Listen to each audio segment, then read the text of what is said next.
En primera plana, Carlos Herranz.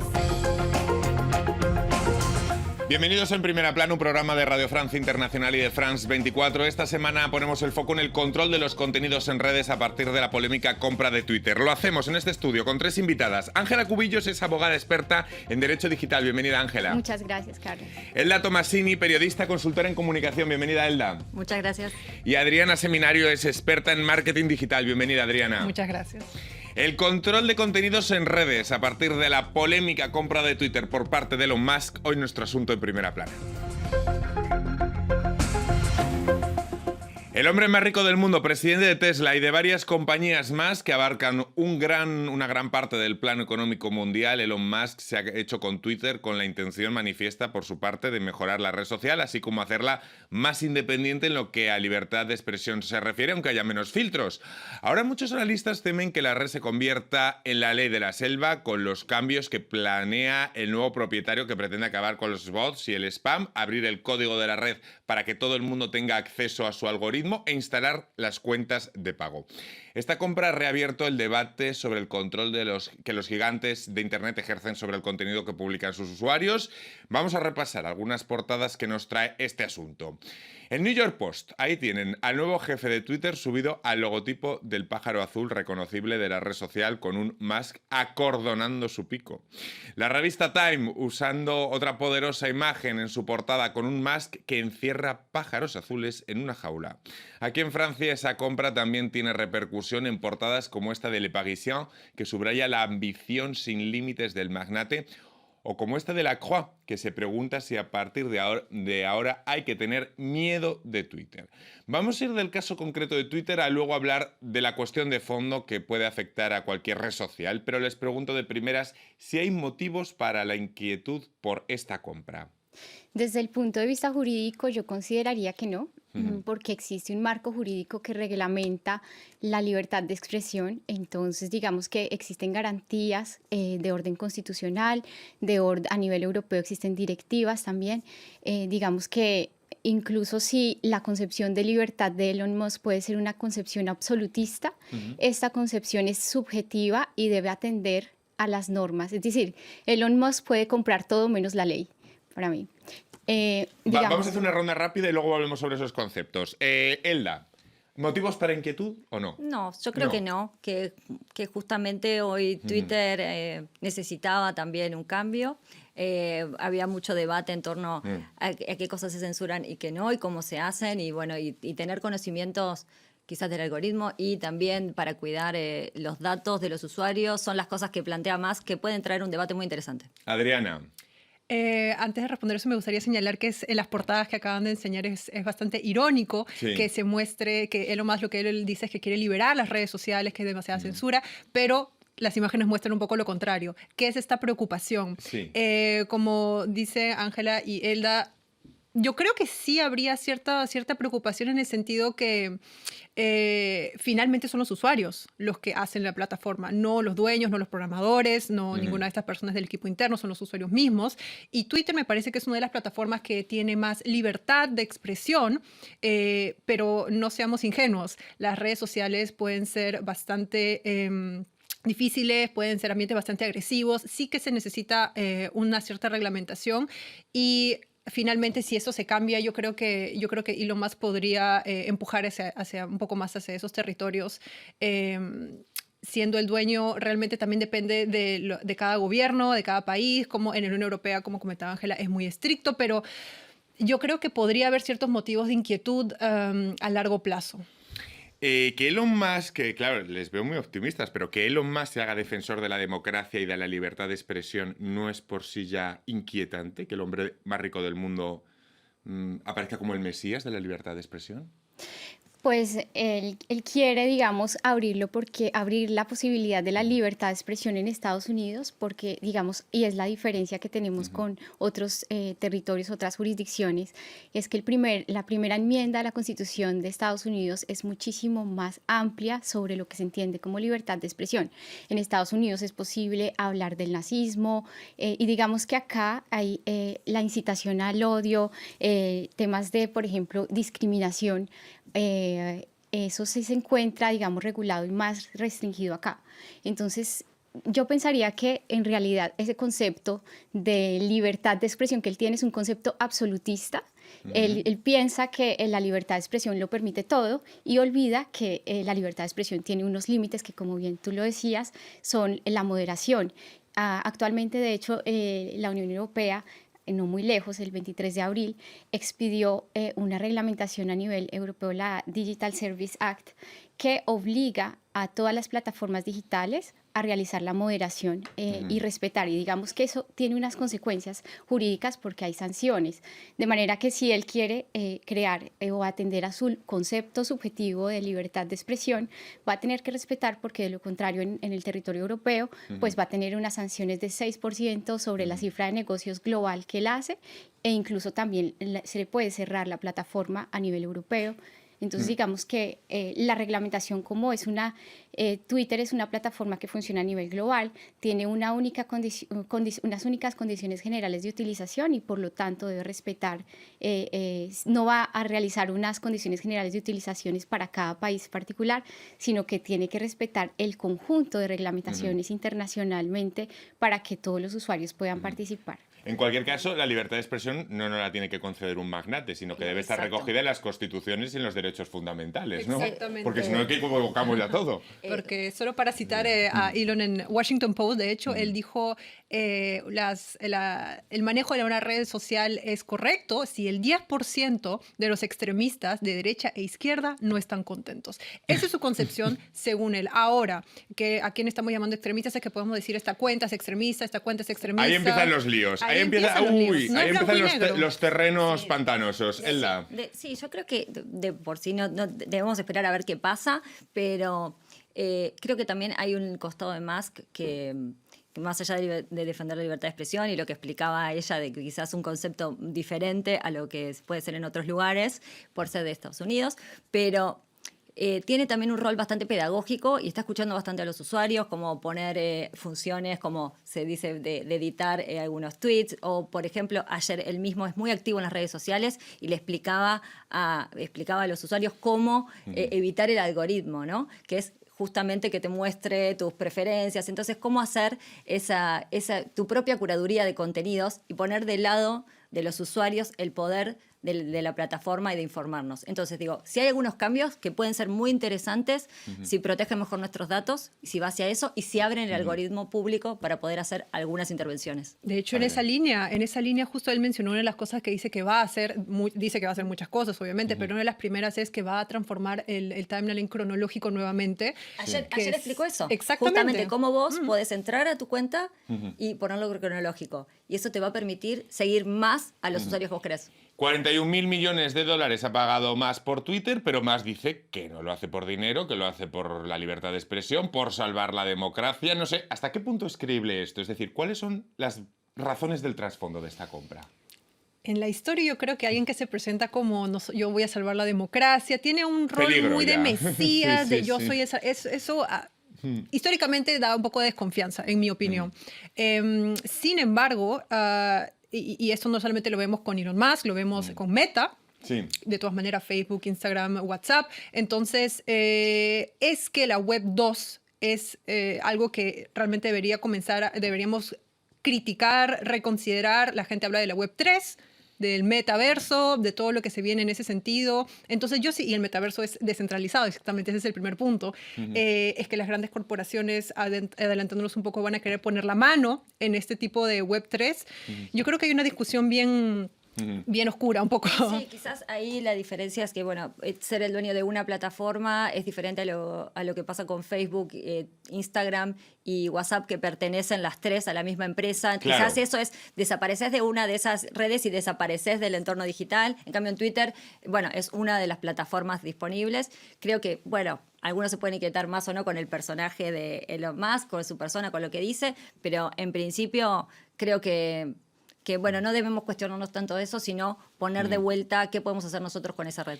Sí, Ángela. en ese sentido, digamos que yo tampoco estaría inquieta porque existe en Estados Unidos como acá una autoridad, la Federal Trade Commission y la Security Exchange Commission, y ellos actualmente, de hecho, la compra no está formalizada totalmente porque actualmente ellos están haciendo el control de concentración del mercado.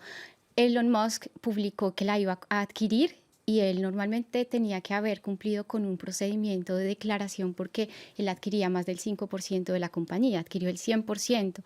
Y ese tipo de adquisiciones pasan por un control de la autoridad de la competencia en Estados Unidos, que es la Federal Trade Commission, que actualmente, digamos, está estudiando la compra. Entonces, digamos que ese estudio se va a hacer para poder garantizar que no exista una concentración de... pues digamos ya lo existe porque hay muchos gigantes de internet que tienen el control. Facebook adquirió Instagram, adquirió WhatsApp. Entonces digamos que esas plataformas de hecho también tienen que ser objeto de una desconcentración porque son mercados pertinentes diferentes y actualmente de hecho desde el año pasado entró en vigor la Digital Market Act que también busca justamente proteger el mercado y poder permitir que otras plataformas digitales tengan espacio en la web y sean también utilizadas por los usuarios. Elon Musk se reunió esta semana con Thierry Breton, comisario europeo del Mercado Interior y Servicios, y aseguró que Twitter planea cumplir con la ley de servicios digitales con la que Europa quiere frenar la difusión de contenidos ilegales y desinformación en redes sociales. No sé si esto puede tranquilizar en parte, ¿no? Sí, sí, lo que comentaba ella es totalmente así. A mí lo que me parece que estamos dejando un poco de lado es el uso que se hace de la red. De hecho, más allá de la moderación y de las penalidades que puede haber desde el lado legal, todos los trucos para hablar de ciertos temas que hoy existen en la web. Todos los usuarios de Twitter saben que hay palabras que están penalizadas o que están banalizadas y que entonces lo que se tiende a hacer es, bueno, más allá de que existe el algo speak, también poner la primera letra, ¿no? Y de una palabra por la cual te pueden censurar el tweet y el resto la sacás por contexto, ¿no? Ponemos la primera letra y Word. Entonces, digo, también es eso, digo, la ley que hasta dónde alcanza verdaderamente a la regulación del contenido, porque los usuarios finalmente son los que hacen la plataforma, qué conversaciones quieren tener, para qué quieren usar esa red. Entonces, está bien que la ley exista y, por supuesto, y que regule, pero más allá de las regulaciones, para mí es volver a pensar qué queremos y qué pretendemos de las redes sociales. Una frase rápida que me tengo que ir a la pausa ya. En ese punto me preocupa mucho es el concepto jurídico de la desinformación, porque digamos que yo entiendo totalmente las otras prohibiciones, contenidos ilícitos, pero el concepto de la desinformación puede prestarse para que digamos que haya un control. Si el algoritmo no es neutro y no hay neutralidad en la plataforma, que puedan haber arbitrariedades. Y por supuesto en el contexto actual en el que estamos actualmente, digamos que la no violencia es muy importante porque si podemos generar contenidos que están desinformando en el contexto mundial actual, pues podemos generar catástrofes. Vamos a dejarlo ahí, en unos instantes retomamos desde esos contenidos de la violencia y la desinformación, muy interesante como ven. Vamos a hacer una breve pausa, volvemos enseguida en Primera Plana.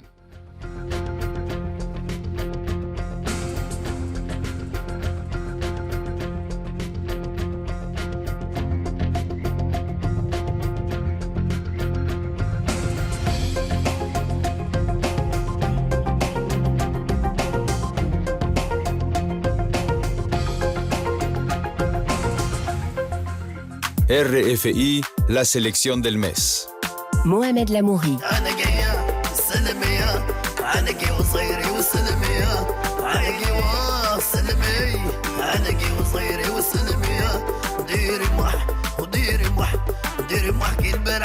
bien attention à toi.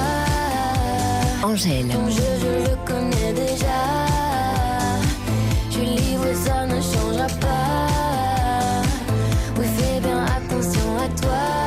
Quiero comer todita À 2H. hasta la nochecita. Y cuando me vaya, piensa en mí. Si te lo haces solita. Chronix. Promise me you'll never give up. Never give up. Promise me you'll never give up.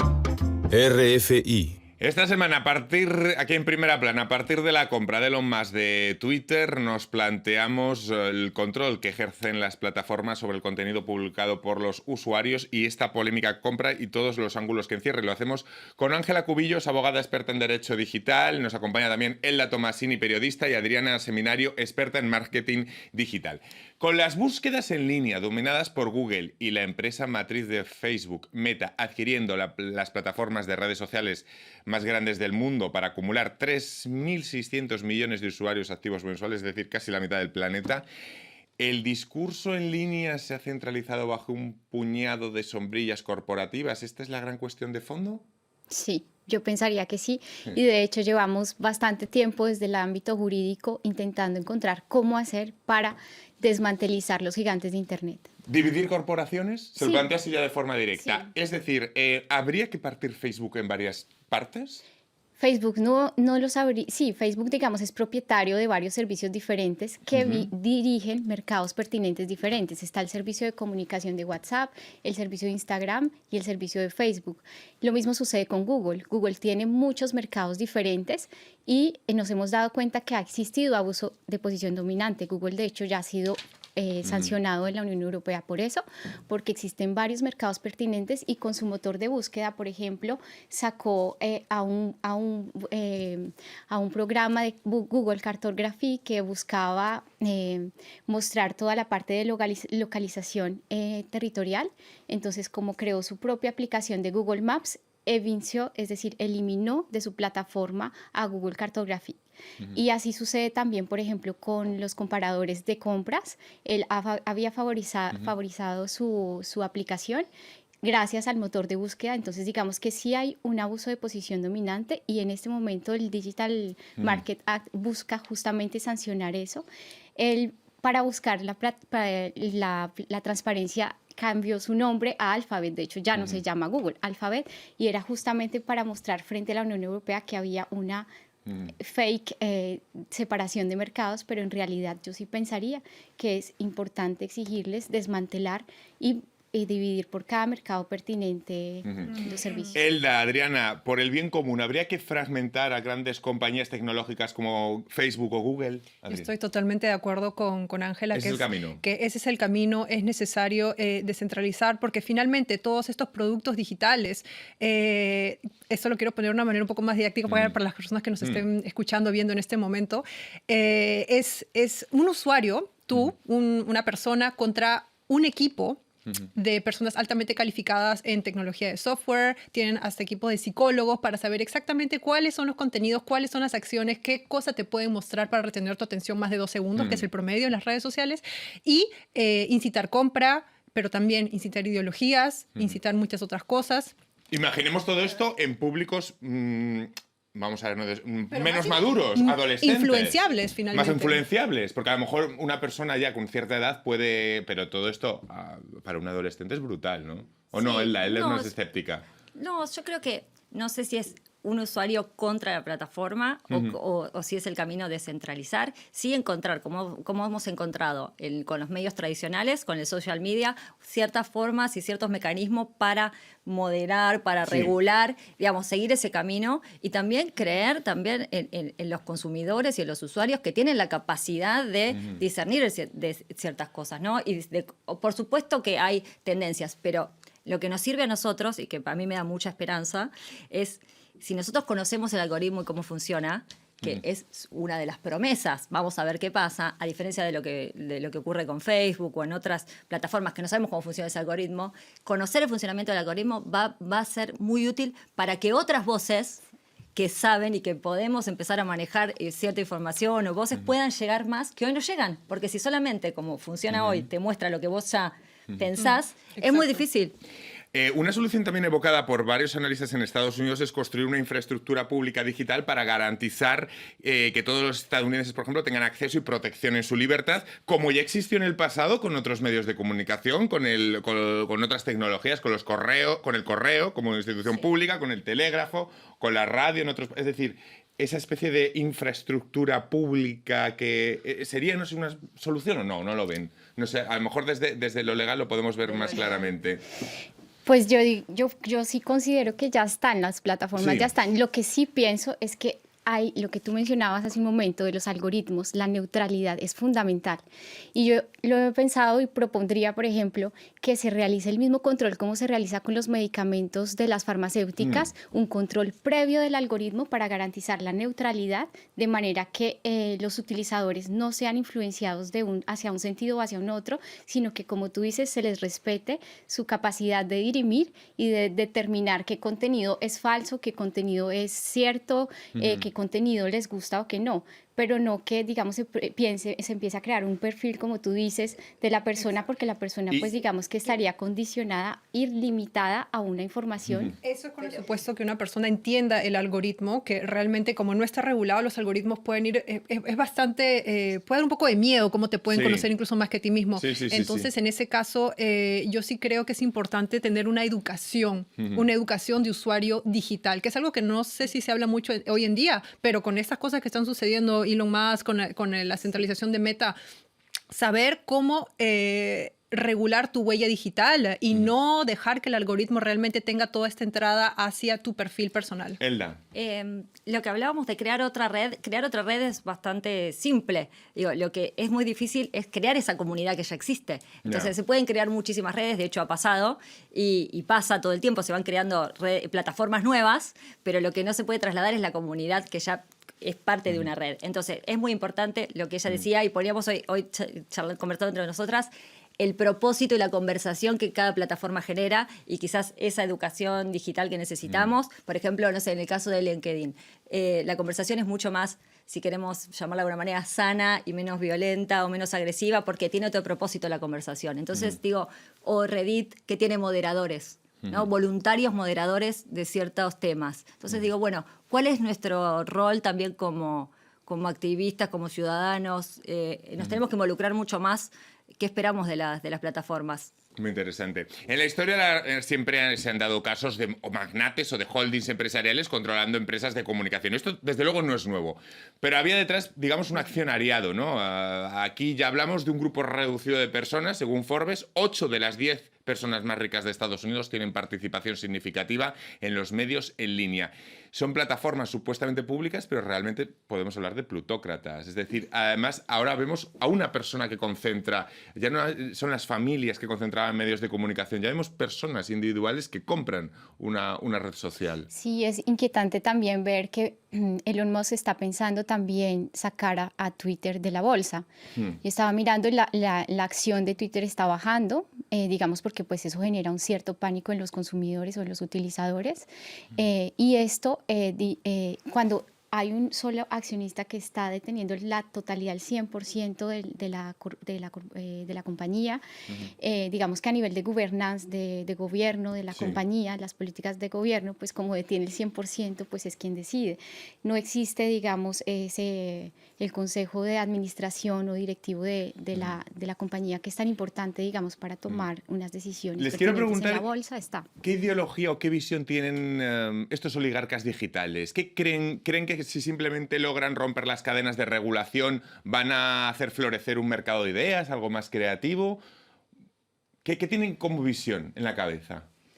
¿De dónde llevar la red social, por ejemplo? No, sería, no sé, no podemos hablar, me parece, sí, como de todos y qué piensan ellos, más allá de lo que dicen públicamente. Sí. Digo, hay distintos perfiles, digo, volviendo a lo de Musk, hablamos hoy también de lo que venía pasando en Twitter y de la censura, en el caso, por ejemplo, que también se discute mucho de lo que pasó con Donald Trump.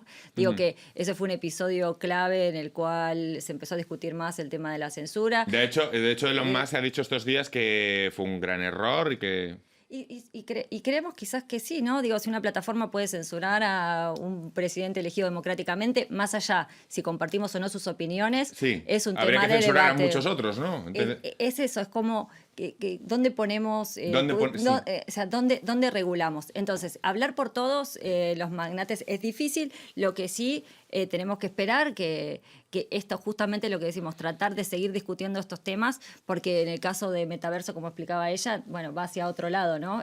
Quizás el objetivo de de Zuckerberg, ¿no? Por ahí ella puede hablar Es mejor aún, de eso. Adriana. es aún más descentralizado el metaverso, diferentes plataformas, son diferentes reglas, por ponerlo de alguna manera, y lo que se busca en la Web3, que es un poco como se llama esta nueva propuesta, es que pueda ser más descentralizado. Sin embargo, bueno, ya vemos que incluso se puede comprar propiedades inmobiliarias en la Web3, en los metaversos, que hasta rodean los 11 millones de dólares. Entonces, realmente es que es tan nuevo, la gente habla del cripto, la gente habla de los NFTs. Entonces hay mucha emoción, siento, como para salir de estas cadenas, de estas jaulas sociales en las cuales nos hemos encontrado reguladas, finalmente porque los vemos en los medios por estas personas que dicen yo quiero ser el libertario, yo quiero dar la libertad a los usuarios, al público. Sí que siento una aprehensión por la gente para saltar al metaverso y a unas plataformas que sean una opción, realmente donde los usuarios puedan tener aún cierta sensación de estar en control, que es lo que el día de hoy no ocurre. Nosotros tenemos que también pensar que en Twitter hemos tenido muy buenas experiencias y yo no creo que eso vaya a cambiar de movilización. Digo, muchas movilizaciones en América Latina, como el movimiento de Ni Una Menos, como en Estados Unidos la Women's March. Bueno, muchísimos movimientos sociales, la Primavera Árabe, se iniciaron en Twitter y yo no creo que eso hoy vaya a cambiar, más allá de quién sea su dueño, Es ¿no? que por sí mismo no se puede ser cañita a la hora de valorar las redes sociales. Estaremos de acuerdo que cosas buenas y malas están en todas las redes sociales. Tan bueno están las movilizaciones como están las fake news. Hay de todo. Sí, Es simplemente un elemento. No podemos a lo mejor enfocarlo desde una forma buena o mala, ¿no? Ethan Zuckerberg, que es un activista y que trabaja mucho en este tema, estuvo en Francia esta semana, decía, bueno, pero también hay otros discursos que encuentran su lugar en las redes, ¿no? Hay discursos que son muy peligrosos, pero que también van encontrando otras redes sociales en donde se habla de eso, o generan, cuando dicen, bueno, se van a discutir en otros lados. Entonces, tenemos que esperar. Ángela, una frase final que me quedan muy pocos segunditos. Yo diría que cuanto más elevada la posición de un hombre, tanto mayor su responsabilidad frente a la sociedad. Y eso es una frase que debería tener muy en cuenta Elon Musk. Me gusta mucho, Adriana. Para concluir. Sí, yo creo que de todas maneras los usuarios tienen que tener los ojos muy abiertos y no deberíamos dejar de ser críticos con lo que está sucediendo, sobre todo con estas figuras con tanto poder a nivel mundial. Espíritu crítico es lo fundamental para este asunto como para otros tantos. Muchísimas gracias, es un placer tenerlas hoy en este estudio. Realmente yo por lo menos he aprendido muchísimo. Y a todos ustedes hasta la próxima semana aquí en Primera Plana. Gracias.